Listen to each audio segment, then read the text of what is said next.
Pomału zbliżamy się do końca naszej filmowej serii poświęconej ludziom, miejscom i historiom, które związane są z Armenią i kulturą ormiańską. Kiedy zastanawialiśmy się, jaki temat wybrać na ostatni odcinek, otrzymaliśmy taką oto wiadomość od przyjaciela. Cześć Mariusz, cześć Marcin. No, to był ciężki rok, dużo za nami, ale ponieważ jeszcze więcej przed nami, wpadnijcie do mnie na wino. Siedzę w Beskidzie Sądeckim w Piwnicznej Zdroju. Myślę, że moglibyście mnie odwiedzić tutaj, bo już w Trzech Króli, pewnie tutaj z moimi przyjaciółmi miejscowymi, będziemy sobie razem siedzieć. Jeżeli do nas dołączycie, będzie mi bardzo przyjemnie, dlatego do zobaczenia w Piwnicznej. Mam nadzieję, że będziecie. Obchodzone 6 stycznia w kościele katolickim Święto Trzech Króli to w kościele prawosławnym czy kościele ormiańskim czas Wigilii. To dobry pomysł i moment, by w tym wyjątkowym czasie spotkać się z przyjaciółmi, a jednocześnie emocjonalnie, duchowo połączyć się ze świętującymi Ormianami. Przygotowałem się więc do wyjazdu w góry. Nie zapomniałem oczywiście zabrać ze sobą kilku świątecznych butelek ormiańskiego wina. Mam bowiem kilka pomysłów, jak dobrze je wykorzystać.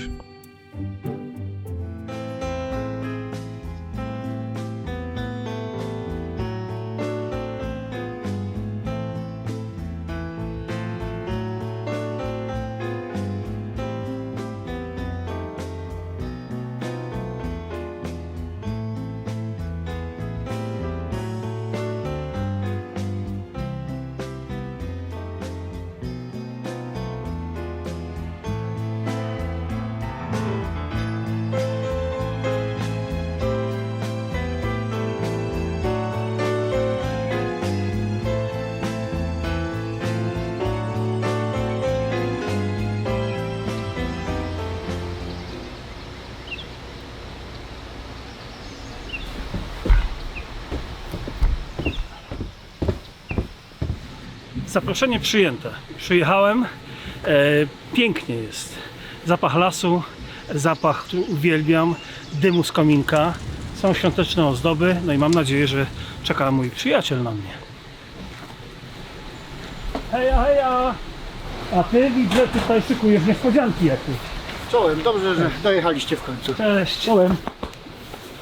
Co to? No jak, no wieczorem mam nadzieję, że po winie zaproszę was do Bali, no. O, jak zimno! Mówię, jak nagrywasz, że ściągnę brzuch. No bez tego to w ogóle nie ma opcji, no mamy jakieś minus 5 w tym momencie. Największa przyjemność. I nie wspominałem ci, wieczorem będziemy mieć gości. Mam nadzieję, że to nie przeszkadza. Nie, no fantastycznie.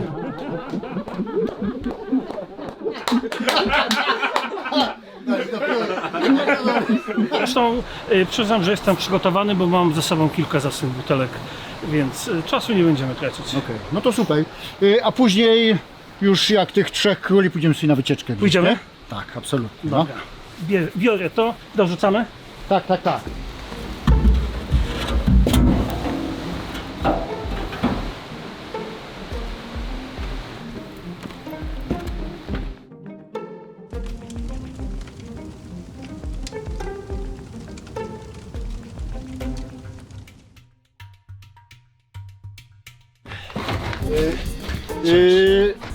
Józek z zagranicy. Józek z Widzę z zagranicy, miło Cię poznać.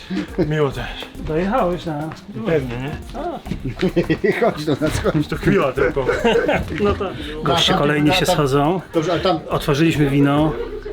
Nastrój świąteczny nas, zdaje się, unosi.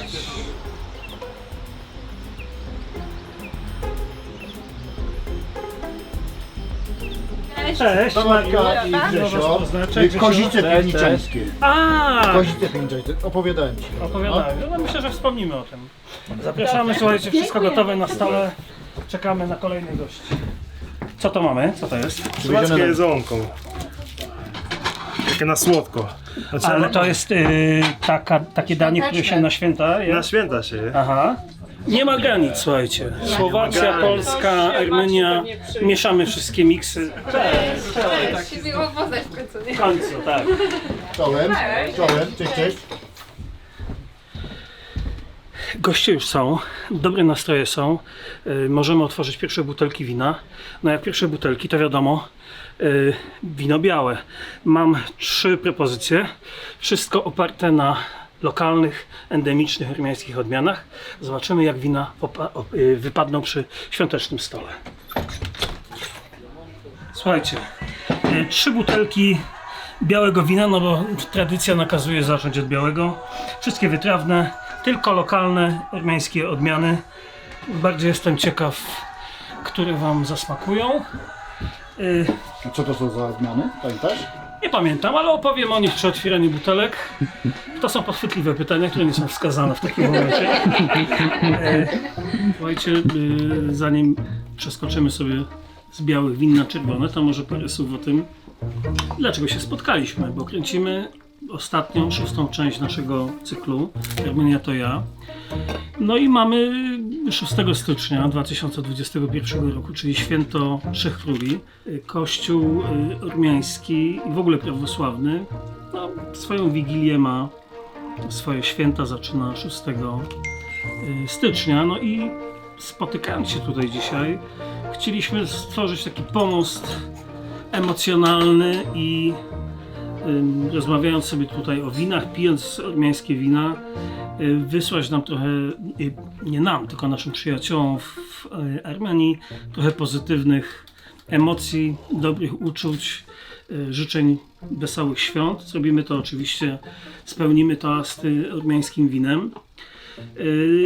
Chyba warto powiedzieć, że to, co mamy na stole, suszone owoce, gramat, świece, to są takie elementy, którymi chociaż troszeczkę chcemy zaznaczyć tradycje świąteczne, jakie panują i są popularne w Armenii.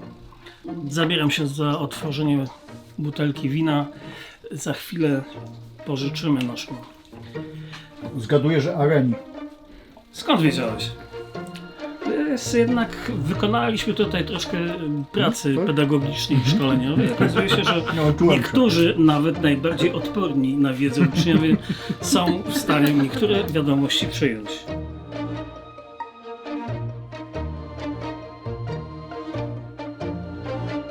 Wszystkiego dobrego, dobre emocje, dobre chwile i przyjaciele nie granic.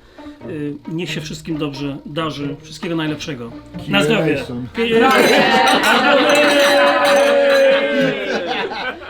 Przygotowałem dla moich przyjaciół coś wyjątkowego, unikalnego. Wino z Górskiego Karabachu. Jeżeli ktoś śledził tę historię, która wydarzyła się w zeszłym roku, wojnę między Azerbejdżanem a Armenią o Górski Karabach, no to wie, jak potoczyły się losy. Coś wyjątkowego, coś, co nie wiem, jak dalej potoczą się losy tych miejsc, losy winiarni, losy wina. Nie wiem, to jest historia, to jest polityka, rzeczy duże, dla nas odległe, ale tym, otwierając to wino z naszymi gośćmi, mam taką nadzieję, że obudzimy mimo wszystko dobre emocje, dobre wspomnienia i że po prostu znowu bardzo fajnie, emocjonalnie się z naszymi przyjaciółmi z Armenii połączymy.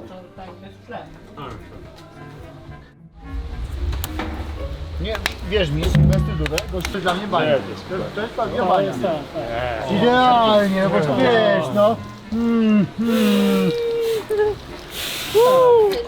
O kurde, jak gorąco! Patrz, tak na granicy, wiesz, jak płynek, nie? Zdrowie! Wesołych świąt! Co za fantastyczne połączenie. Mam pompę, Bania, taką schłodzone na powietrzu, wino ormiańskie. Łączymy te dwa różne światy, zimno i ciepło. Tak jak ludzie łączą się w charakterach, polityka jest poza nami, wszystkie smutne sprawy poza nami. Bawimy się, dobre towarzystwo, róbcie to, co dobre. Kochajcie się, przyjaźnijcie się, róbcie dobre rzeczy. Świat będzie przez to lepszy.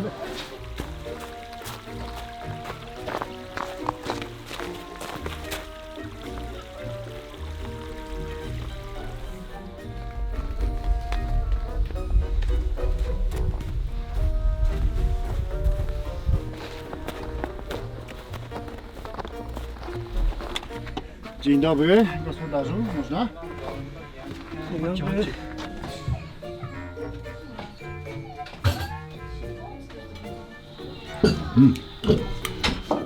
Całe kawały, prawdziwa w środku. Dziubaj na ten. A nie, to jest twój, przepraszam. Dobrze. Otwieram białe wino na początek. Już trochę się ogrzaliśmy, więc potrzebujemy się troszkę odświeżyć. Przepyszne pierogi na stole, miks, bo i z pokrzywą, i z boczkiem, i kaszą, i z mięsem.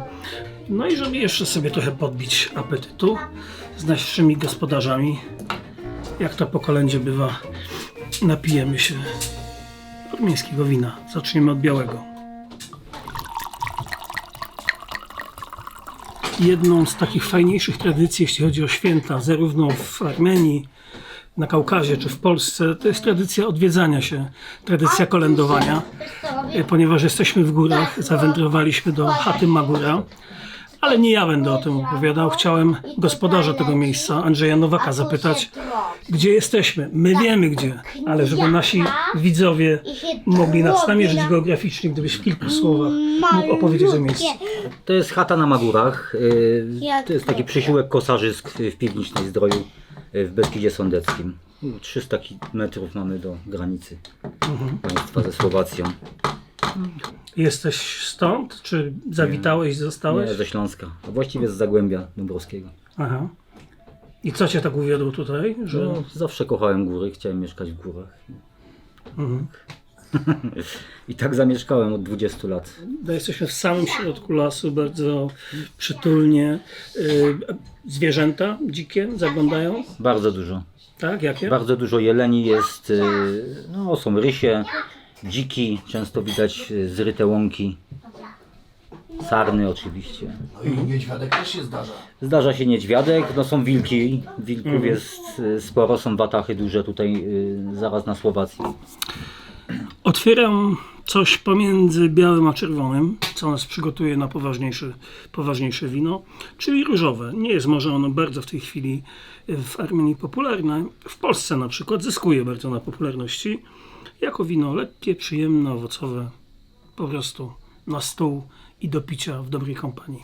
I tak też robimy teraz. Słyszałem, że co mnie zaskoczyło, że na tej wysokości ładnie dojrzewa wam czarna porzeczka, czy jakieś inne owoce pozyskujecie? Co robicie z tego? Jak zamieniacie może to na jakieś nalewki, wina? Tak, czarna porzeczka zdecydowanie na wino. Czerwone, mocne bardzo, nawet do 17% dochodzące. No możemy spróbować, jest tam gdzieś. Tak, to jest chyba najbardziej aromatyczne wino z owoców. W sensie jest naprawdę, nie da się go pomylić z żadnym innym i ta porzeczka robi super smak. Świetna jest po prostu. Prawie jak pinotaż. Super, super. No właśnie, dużo tutaj opowiadamy o winach gronowych, ale też jak widać i w Polsce i w Armenii tradycje produkcji win z innych owoców również są. Słyszeliśmy przed chwilą o czarnej porzeczce, a i przecież dobrze wiemy, że w Armenii owoc granatus jest bardzo poważnym materiałem do produkcji wina. Zresztą w tym odcinku jeszcze o tym opowiemy, albo opowiadaliśmy już. To okaże się, co nas kolega za kamerą zmontuje. W każdym razie dobre owoce, dobra jakość oznaczają dobrą rzecz w kieliszku. To sobie Państwo zakonotujcie. No niestety nasza wizyta pomału dobiega końca, chociaż chętnie byśmy posiedzieli tutaj dłużej. No ale kolędowanie, odwiedzanie ma swoje reguły. Lecimy dalej. Kolejne miejsce do odwiedzenia. Ale na koniec chciałbym naszych gości poczęstować czymś wyjątkowym. No nie wyobrażam sobie bardziej typowego czerwonego ormiańskiego wina, jak wykonanego z odmiany Areni. I tym winem właśnie chciałem naszych gospodarzy poczęstować. Wysyłając gorąco życzenia naszym ormiańskim przyjaciołom, chcemy też podziękować naszym gospodarzom.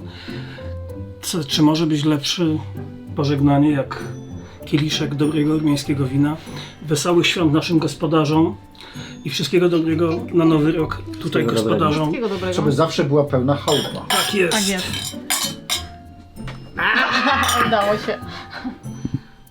Ej, nie. Nie, po prostu weźcie sobie buteleczkę i tam Tak, coś zaprosicie znajomych, też poczęstujecie. No dobrze, dziękujemy. Powtórzcie kiedyś program o... Wydostujecie Armenię, no to możecie... Mocne miejsce, nie? Zupełnie niezwykłe miejsce i słuchajcie, kiedy jest śnieg, kiedy jest mała drewniana chatka w środku gór, życzliwi ludzie Para z gęby leci. i para leci z gęby, od razu zaczyna się czuć ten klimat świąt, klimat kolędowania, odwiedzania się i teraz niczym trzej królowie wracamy i życzliwym okiem spoglądamy w stronę kolejnego miejsca, do którego zawitamy. Za chwilę udamy się na stok i chcemy przygotować coś dla naszych kolegów nerciarzy, coś rozgrzewającego i treściwego. Tradycyjnym napojem jest grzane wino i chcemy coś takiego przygotować, ale w wersji troszkę z twistem, to znaczy użyjemy ormiańskiego wina z granatu. Owoc granatu jest owocem o bardzo ładnej kwasowości, świeżym. Wina zazwyczaj powstają ormiańskie z granatu w wersji półsłodkiej. Dodamy miodu, dodamy trochę cynamonu. Zobaczcie, kto jest ze mną na torebeczce cynamonu. Czy poznajecie naszego gościa z odcinka drugiego? Myślę, że nie muszę go przedstawiać. Klasycznie troszeczkę goździków, kawałek laski cynamonu, zetrzemy troszkę imbiru i oczywiście miód, który tutaj nam doda i kalorii, i fajnego aromatu miodowego, takiego korzennego. Takim dodatkiem, który może nie wszyscy używają, a który myślę fajnie się sprawdza w grzańcach i który polecam, to jest sok z pomarańczy. Może być świeża, nie jest to skomplikowane. Podgrzewamy, staramy się nie zagotować do termosów i na stok. Werdykt. Wziął kolejną porcję. To działa na naszą korzyść. Wierchomy. Stoki puste, co prawda, na śnieżarki pracują. Jaka będzie sytuacja, zobaczymy, zapytamy. Na razie musimy wykonać zadanie, czyli zapytać o opinię dotyczącą naszego grzańca, którego w termosie przywieźliśmy. Musi być gorący. Gdybym tylko go wąchała, to stwierdziłabym, że to jest klasyczny grzaniec. Aha. Rzeczywiście. Jak na niego patrzę, to kolor się zgadza, pływają korzenie, ja akurat widzę gościki, Aha. to również nie odróżnia go od tradycyjnego. Pomysł jest taki, żeby było trochę słodyczy, to potrzebujemy kalorii. I trochę kwasku. Tak, trochę kwasowości. Cieszymy się bardzo. Już grzeje. Już grzeje, no proszę bardzo. Natomiast różnica polega na tym, że jest intensywnie kwaśny, ale nie w sposób nieprzyjemny, tylko w sposób silnie zrównoważony słodkością. To pobudza bardzo ślinianki i sprawia, że jest jakby bardziej wymagający dla odbiorcy, dla smakosza. Szczerze? No. Tylko szczerze opinię. Przesmacznie. Skoro domagałem się drugiego, to znaczy, że jest bardzo dobry.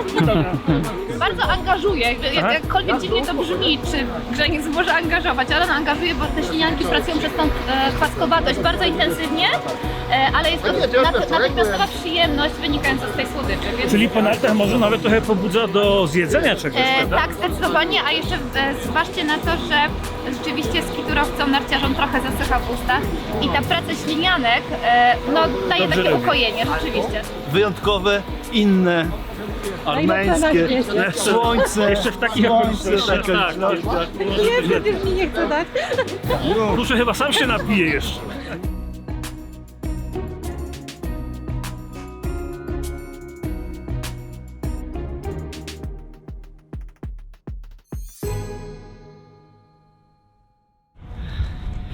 No cóż, żegnamy się z górami, kończymy naszą serię Armenia to ja.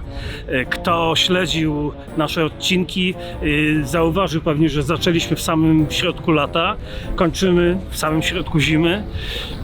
Spotkaliśmy niesamowitych ludzi. Odwiedziliśmy naprawdę ciekawe miejsca, odkryliśmy i staraliśmy się pokazać Wam naprawdę ciekawe historie i mam nadzieję, że Wam się podobały, że znaleźliście coś dla siebie. Jakie będą dalsze losy serii? Trudno powiedzieć. W tej chwili wiem, że ja i cała nasza ekipa chcieliśmy Wam podziękować za uwagę, za to, że byliście z nami, że śledziliście te wszystkie ormiańskie losy i mam nadzieję, robiliście to z kieliszkiem ormiańskiego wina. Dziękujemy Wam pięknie i mam nadzieję do zobaczenia wkrótce. Cześć!